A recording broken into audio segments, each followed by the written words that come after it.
Assalamualaikum warahmatullahi wabarakatuh.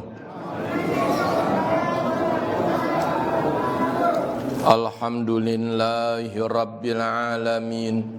Wassalatu wassalamu ala asyrafil anbiya'i wal mursalin Sayyidina wa maulana Muhammadin khatamin nabiyyin wa ala alihi wa sahbihi ajma'in, amma ba'du. Yang kita muliakan Bapak Ketua dan Bapak-Bapak pengurus DKM Masjid Jami' Baitur Rahman, para sepuh hadirin kaum muslimin wal hadirat kaum muslimat, jamaah pengajian, para pencinta ilmu, ahli kebajikan yang sama-sama dirahmati Allah Subhanahu wa ta'ala. Marilah kita awali pengajian pada malam hari ini dengan bersama-sama membaca Ummul Quran surat Al-Fatihah, teriring doa semoga Allah memberikan ilmu yang bermanfaat dan dapat kita amalkan dalam kehidupan sehari-hari. Amin ya rabbal alamin. Ala hadhihi niyyah wa kulli niyyatin salihah. Al-Fatihah.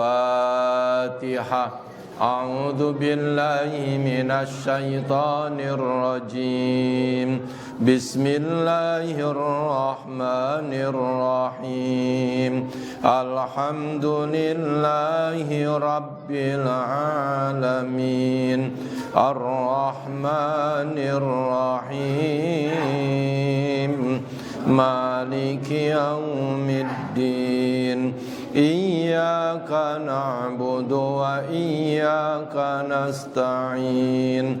Ihdinas siratal mustaqim.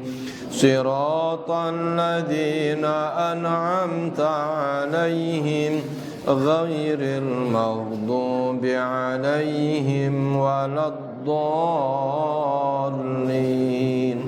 Amin.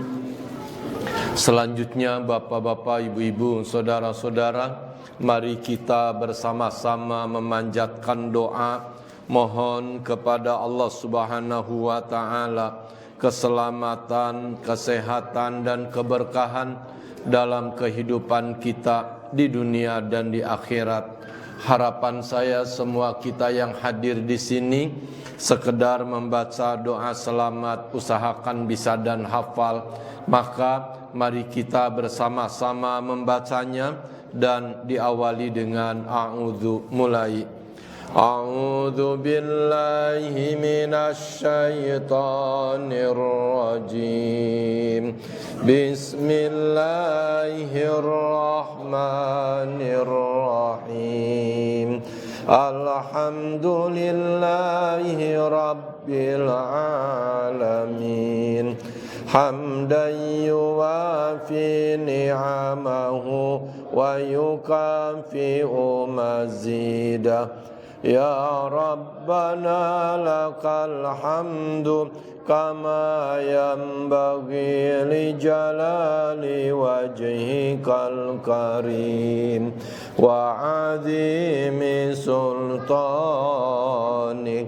Allahumma salli ala Sayyidina Muhammad wa ala ali Sayyidina Muhammad.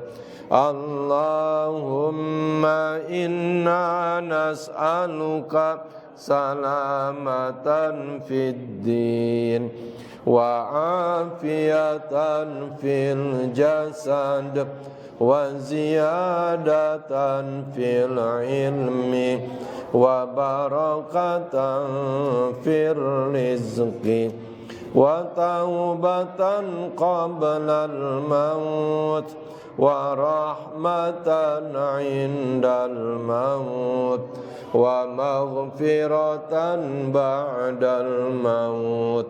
Allahumma hawwin alaina fi sakaratil maut wan najata minan nar wal afwa indal hisab. Rabbana atina fid dunya hasanah wa fil akhirati hasanatan wa qina adzabannar. Wa sallallahu ala sayyidina Muhammadin wa ala alihi wa sahbihi wa sallam. Subhana rabbika rabbil izzati amma yasifun wa salamun alal mursalin walhamdulillahi rabbil alamin. Alhamdulillah. Kita sedang membahas dan memahami halaman 15 hadis nomor 122. Hadis nomor 122 di halaman 15. Idza uqimatis sholatu. Halaman 15 hadis nomor 122 atau baris ke-8 dari bawah. Mari bapak-bapak, ibu-ibu, saudara-saudara, kita membacanya terlebih dahulu bersama-sama dan silakan diikuti. Bismillahirrahmanirrahim.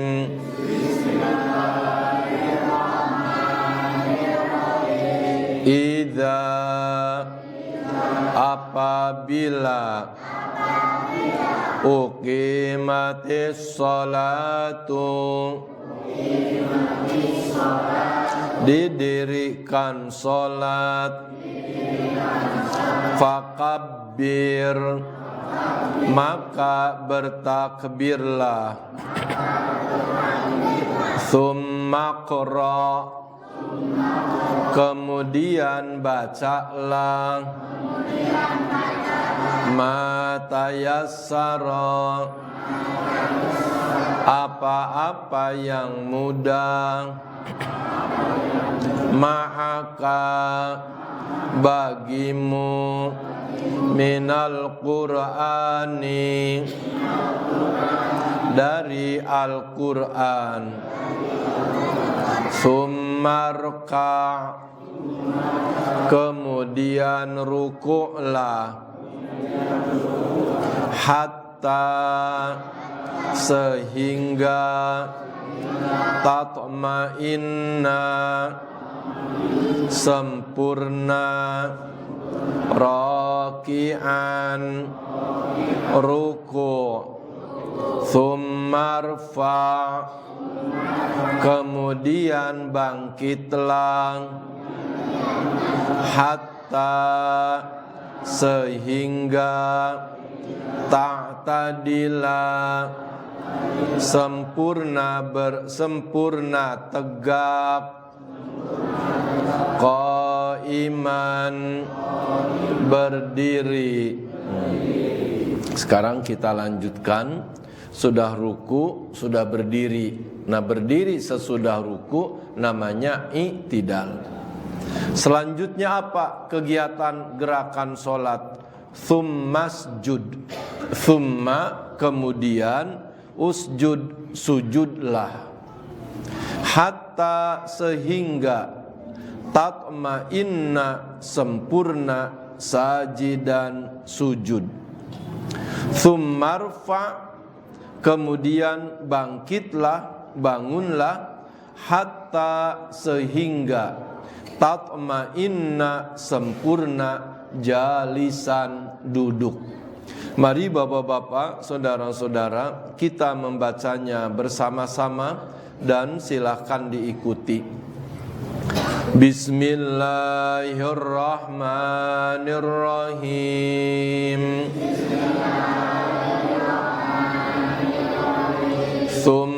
Tsummasjud, kemudian sujudlah, hatta, sehingga, tatma'inna, sempurna, sajidan, sujud, tsummarfa, kemudian bangkitlah, hatta, sehingga, tatma'inna, sempurna, jalisan, duduk. Gerakan sholat sesudah ruku kemudian bangun namanya i'tidal, sesudah i'tidal kemudian tsummasjud, kemudian sujudlah. Nah, sujud. Nabi Muhammad sallallahu alaihi wasallam bersabda, aku diperintahkan sujud di atas atau dengan 7 anggota badan. Tuh. 7 anggota badan. Artinya yang 7 anggota badan ini harus nempel ke tempat sujud. 7 anggota badan ini harus nempel ke tempat sujud. Kalau selain yang 7 tidak harus nempel.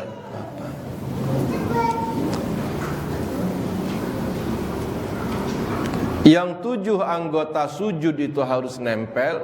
1, dahi, muka. Muka ini yang harus nempel, dahi sama hidung. Tuh. 1, dahi, hidung. Kalau mulut tidak harus nempel ke tempat sujud. Dan memang susah. Jadi harus dibikin nempel, Mak. Iya. Ya mending kalau yang hidungnya pesek. Iya. Kalau yang hidungnya mancung kayak bapak-bapak ibu-ibu. 1, dahi, jidat. Yang kedua dan ketiga yang harus nempel ke tempat sujud itu adalah telapak tangan kanan dan telapak tangan kiri. 1, 2, 3. Itu harus nempel. Adapun dada tidak harus nempel. Anggota sujud itu artinya anggota sujud adalah anggota badan yang harus nempel ke tempat sujud ada 7 saja. 1, dahi sama hidung. Yang kedua telapak tangan kanan, yang ketiga telapak tangan kiri. Yang keempat dan kelima lutut. 4 lutut kanan, 5 lutut kiri. 1, 2, 3, 4, 5. Adapun perut tidak harus nempel ke tempat sujud. Gitu. 5, 4, 5. Yang keenam dan ketujuh adalah jari-jari kaki kanan dan kiri. 6 jari-jari kanan, 7 jari-jari kiri. Tuh. Di antara yang 7 itu ada 3 anggota badan tidak boleh terhalang ke tempat sujud. Tidak boleh terhalang dengan sesuatu yang ada di badan kita. Tuh. 3 anggota badan dalam sujud tidak boleh terhalang dengan sesuatu yang ada di badan kita. Yang ada di badan kita bisa jadi bapak-bapak sorban, mukena, peci, rambut, itu juga ada di badan kita. 3 anggota badan yang tidak boleh terhalang itu 1 dahi. Dahi. Maka dengan segala hormat saya sampaikan kepada bapak-bapak, kalau pakai peci, sujud, sholat harus dinaikin ke atas. Tuh. Supaya apa? Ini dahi tidak terhalang ke tempat sujud. Tuh. Atau saudara-saudara yang tidak memakai peci, usahakan ini rambut jangan sampai Bapak-bapak, saudara-saudara, rambutnya potongan poni, Pak. Poni kayak pelatih timnas. Siapa? Bisa lihat. Nah, itu usahakan kalaupun rambutnya potongan poni, pas mau sholat mah usahakan supaya ke belakang. Gimana kayak diikat. Makanya pantas Nabi memberikan contoh, sholat selalu menutup kepala. Supaya apa? Rambut itu tidak menghalangi. Itu bagi bapak-bapak. Bagi ibu-ibu, bunda-bunda, usahakan mukena itu jangan sampai menutupi kening. Jangan sampai menutupi kening tuh. Jidat. Jangan sampai menutupi kening gitu. Waktu sujud ini kening adalah anggota badan yang tidak boleh terhalang dengan yang ada pada badan kita, tidak boleh terhalang oleh pakaian kita. Tidak boleh terhalang gitu. Maka saya sih bukan memuji bapak-bapak ibu-ibu yang pada ngaji, ya harusnya mah orang-orang tuh pada ngaji. Orang-orang yang enggak ngaji itu pada ngaji supaya apa? Ya lebih baik, bertambah baik dalam ibadahnya. Begitu kan, susah ngasih taunya kalau bukan di pengajian mah. Gitu. Ini juga saking aja di pengajian. Kalau kelihatan bapak sujudnya begitu, saya juga secara pribadi enggak berani ngasih tahu bapak. Sekarang aja lagi ngaji begini, enak bicaranya. Kalau pribadi mah, waduh, iya. Karena emang kita punya sifat buruk. Sifat buruknya Bapak, kalau urusan dunia dikasih tahu oleh orang yang lebih baik, mana yang lebih baik, itu kita seneng. Kita seneng Bapak. Contoh umpamanya begini, Bapak sama saya bawa mobil, nyetir mobil saya. Kata bapak, Ustadz sini dah, saya nyetir, masa ya Ustadz nyetir, saya kayak penceramah aja. Ya udah, bapak nyetir. Udah di jalan tuh, Ustadz nih, kalau manual, ini koplingnya kurang enak nih, jadi kita capek nekennya ke dalam. Tadi kalau pulang saya benerin Ustadz ya. Ya terima kasih banyak. Kata saya mah asal pakai aja, orang kagak ngerti saya mah itu. Terus ini remnya juga udah dalam, mesti di setel lagi Ustadz. Ya Allah Ustadz mah, ya habis gimana dong, saya mah kagak ngerti, asal pakai aja. Kata waktu itu ban kempes juga saya mah nggak bisa ganti bannya. Untung ada anak-anak yang pada nongkrong di jalanan tuh. Jadi sama anak-anak yang nongkrong di jalanan juga sesungguhnya mah jangan menghina terus. Karena buktinya ban mobil saya kempes diganti, mereka kenapa Pak Haji? Ini kempes ini, ada ban serepnya enggak Pak Haji? Ada, enggak tahu saya mah gimana masangnya. Udah sini sama saya aja Pak Haji dah. Waduh. Pak Haji mah bukan bagiannya, lagian tuh. Ya Allah, alhamdulillah ada alay Bapak. Iya. Nah itu. Nah ini juga. Tapi kalau urusan ibadah diperbaiki orang, kita rada-rada kesel Bapak. Sholat umpamanya begitu. Terus selesai sholat ada orang negur, Pak Haji mohon maaf ya, tadi sholat sujudnya tuh harusnya mah begini. Oh ya udah dah, ibadah masing-masing dah gitu. Ibadah masing-masing dah. Ribet amat gitu. Itu jadinya kalau ibadah diperbaiki orang suka rada-rada kurang berkenan. Maka solusinya adalah ngaji. Mudah-mudahan Bapak Ibu-ibu ya ibadah semakin baik. Amin ya rabbal alamin. Itu yang satu, yang pertama yang tidak boleh terhalang dari anggota sujud ke tempat sujud itu adalah kening dahi. Yang kedua dan ketiga yang tidak boleh terhalang dengan apapun yang kita bawa, yaitu apa? Telapak tangan kanan dan telapak tangan kiri. Telapak tangan kanan dan telapak tangan kiri waktu sujud jangan terhalang dengan pakaian kita. Kalau umpamanya Bapak pakai sorban, usahakan jangan sampai pas sujud itu ke sorban, Pak.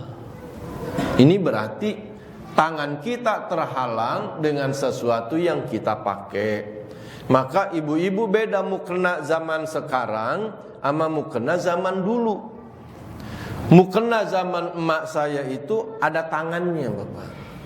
Jadi sehingga ya kalau sujud ya langsung. Kalau sekarang tangannya itu nggak nongol di dalam mukena atasan. Nah, jadi usahakan ibu kalau mau sujud itu ya jangan sampai telapak tangan kanan ibu terhalang oleh mukena. Tuh. Saya tidak tahu coba. Jadi usahakan kalau sujud itu apa tangannya duluan nyosor gitu ya. Jangan sampai mukena duluan nanti ibu tangannya nempel di atas mukena, berarti ini anggota sujud yang harusnya jangan terhalang jadi terhalang. Ibu untuk meyakinkan saya aja, ibu kalau sujud itu tangannya suka ke sajadah apa suka kadang-kadang kealingin? Harus diusahakan ibu ya. Jadi tangan tuh ke sajadah, jangan sampai ke mukena atasnya yang suka ngalingin. Coba salah satunya ibu sujud normal aja ibu, tangannya kemana coba? Ke sajadah ya, itu bagus tuh. Jangan sampai terhalang oleh mukena gitu. Karena mukena sekarang atasan bawahan. Kalau zaman dulu dari atas ke bawah tuh nyambung, Bapak.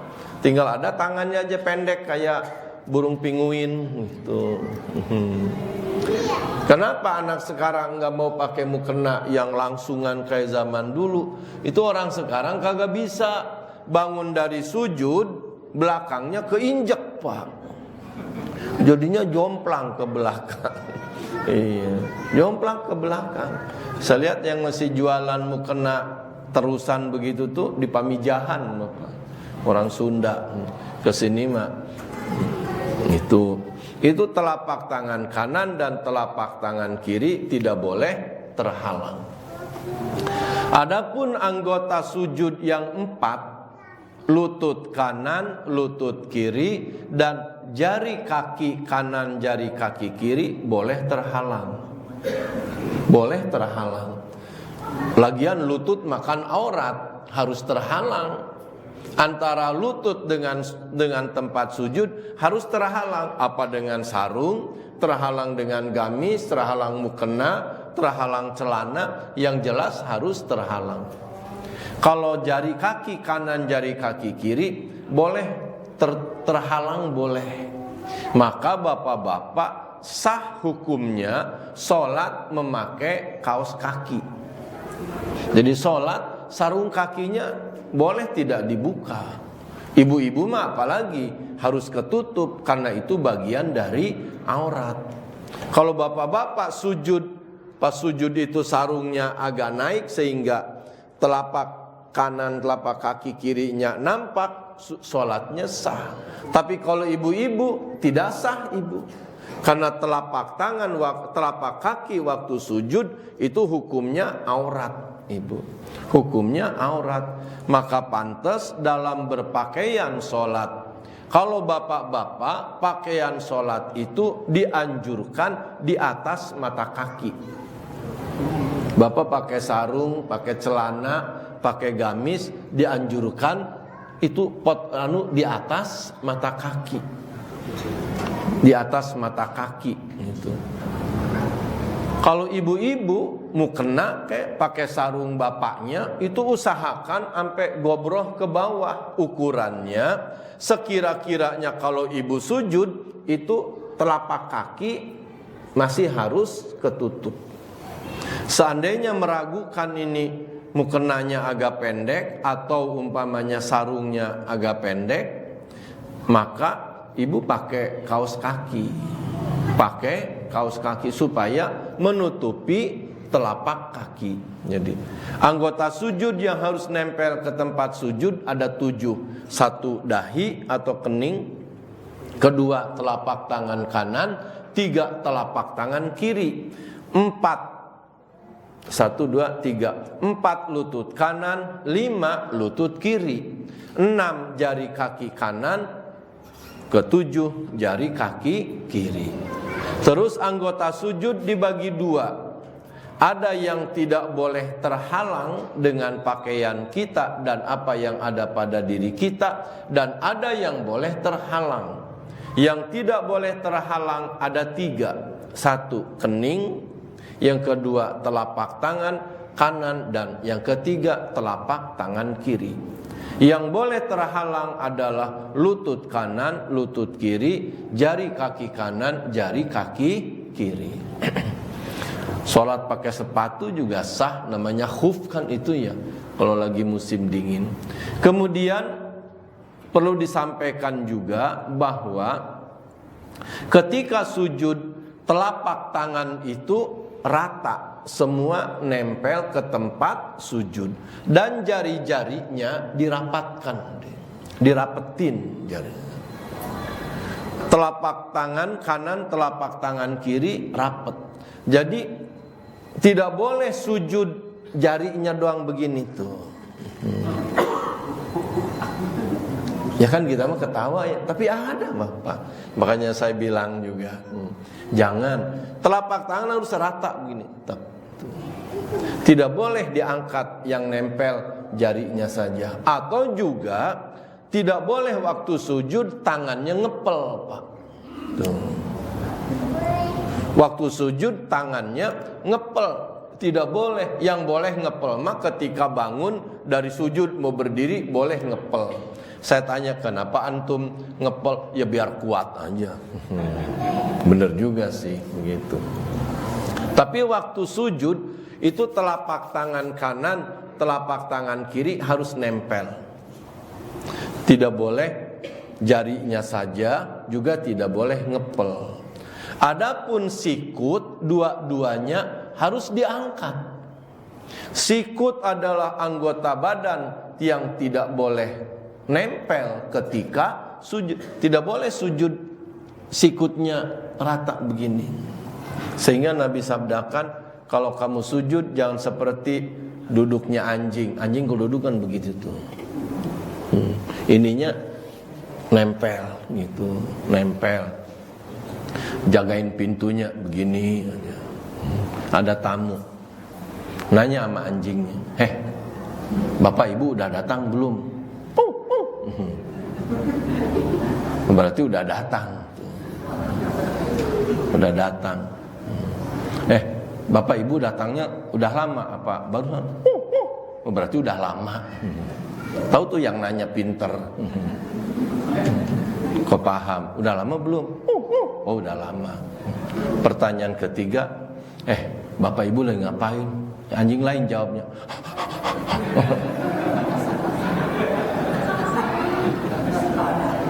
Lagi ngapain? Enggak tahu saya juga, anjing yang jawab. Itu bapak aja yang nanya, Pak tafsirkan. Pas ditanya, Bapak Ibu lagi ngapain? Dia ngos-ngosan, Pak. Oh mungkin masih capek gitu.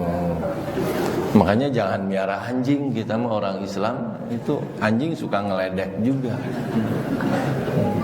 Suka buka rahasia tuan rumahnya gitu.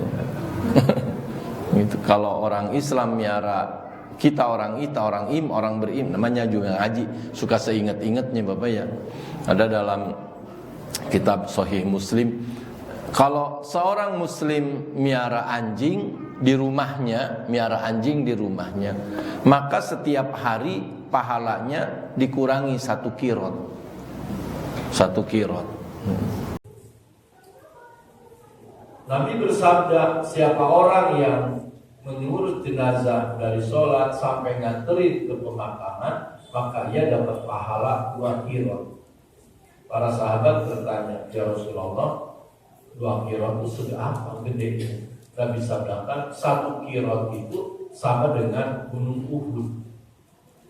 Gunung Uhud itu bukan yang bapak-bapak waktu haji umroh pada naik, bukan. Itu yang gunung yang satu yang gedenya itu gunung. Jadi kalau kita kalau kita miara anjing di rumah tiap hari pahalanya dikurangi sekitar gunung. Ya, memang kita punya amal seapa. Lalu muncul pertanyaan, mengapa kau miara anjing sampai pahalanya dikurangin? Karena anjing itu punya sifat yang di Quran disampaikan. Kamu jangan seperti anjing, ditolong menjulurkan lidahnya, enggak ditolong juga menjulurkan lidahnya. Nah, dalam manusia kalau menjulurkan lidah tuh gambaran ngeledek, Bapak. Enggak mau gitu. Mohon maaf kalau kurang pas ya. Nah, itu sedangkan air liur anjing itu termasuk najis mughalladah. Artinya harus dicucinya dengan 7 kali, salah satunya pakai tanah. Nah, anjing kan suka jilat sana, jilat sini, terus. Nah, berarti seisi rumahnya dijilatin mulu. Emang kita kerjaan nyuciin rumah sampai 7 kali tiap saat? Kan enggak juga ya, padahal lagi ngurusin sujud, kenapa ke sono-sono ya? Ya tapi namanya juga ngaji ya, kadang-kadang beloknya aja manfaat. Ya ini mah anggap aja kayak ibu-ibu belanja ke mall, niatnya mau beli kebutuhan bulanan, gula, sabun, ya begitu-begitu dah. Tapi sebelum sampai ke tempat gula, tempat sabun tuh suka mampir dulu ke tempat sendal. Tuh. Suaminya nanya, "Mama emang beli sendal?" "Enggak, Ayah mau lihat-lihat aja." Lihat-lihat doang. Tuh. Terus ini cakep juga nih. "Emang beli?" "Enggak, nyobain doang." Tuh. Nyobain. Ya Allah. Ujung-ujungnya minta nomor yang pas. Yang ngaji begitu tuh, suka belok sana belok sini. Tidak boleh waktu sujud sikutnya nempel ke Kemudian waktu sujud itu muka tidak bisa menghadap kiblat. Coba waktu sujud muka nggak bisa menghadap kiblat. Kemudian dada juga tidak bisa menghadap kiblat. Tangan tidak bisa menghadap kiblat, lutut tidak bisa menghadap kiblat. Maka yang diharapkan dan kalau bisa usahakan yang bisa menghadap kiblat itu adalah sebahagian dari jari kaki. Sebahagian dari jari kaki usahakan dia menghadap kiblat. Maka coba nanti diingat-ingat waktu sujud itu jari-jari kaki ditekuk, Pak. Tekuk dan tekan oleh kita ke bawah, sehingga ini harapannya dari anggota badan kita yang bisa menghadap kiblat waktu sujud, ya jari kaki tuh. Jadi waktu sujud bukan hanya jari kaki berdiri begini, tapi jari kakinya ditekuk, Pak. Sebahagiannya yang bisa, tentu aja jempol kaki mah nggak bisa orang pendek. Kelingking mungkin gak bisa, tapi ada yang bisanya, sehingga jari kaki ini menghadap ke kiblat. Itu waktu sujud. Banyak kesalahan di dalam sujud itu adalah jari kaki. Kadang-kadang jari kakinya begini, seperti nekuk aja begini. Terutama sujud yang kedua, habis duduk terus sujud lagi, itu kakinya masih dalam posisi seperti duduk. Harusnya buru-buru berdirikan dan usahakan jarinya ditekuk gitu. Kemudian adapun Nabi sujudnya itu sikutnya diangkat begini. Bagaimana bagi kita makmum kalau memungkinkan begitu? Kalau memungkinkan, Nabi itu makanya sujud begitu karena beliau jadi imam, jadi lega tempatnya.